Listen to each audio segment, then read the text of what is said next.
मला आधी ह्या गोष्टीचा विश्वास नव्हता, पण आता हा चमत्कार बघून ना मला खरंच आता विश्वास वाटतोय. ते काय तुम्हाला पुढे सांगते. तर आता ना हा पितृपक्ष महिना आहे, सो माझ्या सासऱ्यांचं पण महाळ होते. सो मग त्यासाठी इथं सगळी तयारी चालू आहे.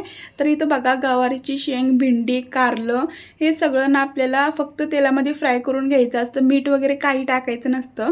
तर कढी आणि आमटी, पोळी हे सगळं काही मी बनवलं होतं. भजी पण केले होते. आता सगळ्यांची करायची वेगवेगळी पद्धत असते. तर सकाळी 9 वाजता ना ह्यांनी दही भाताचा नैवेद्य ठेवला होता पत्र्याच्या वरती. त्यानंतर मग 12 वाजता जे जेवण केलं होतं ना ते सगळं मिक्स करून घेतलं आणि ते मस्त आम्ही 12 वाजता ठेवलं आणि अगरबत्ती हे सगळं ठेवलं होतं.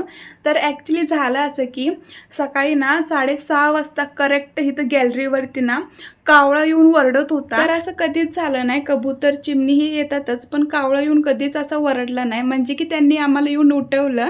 तर हे सगळ्या गोष्टींवरती माझा आधी विश्वास नव्हता, पण आता खरंच विश्वास बसलाय.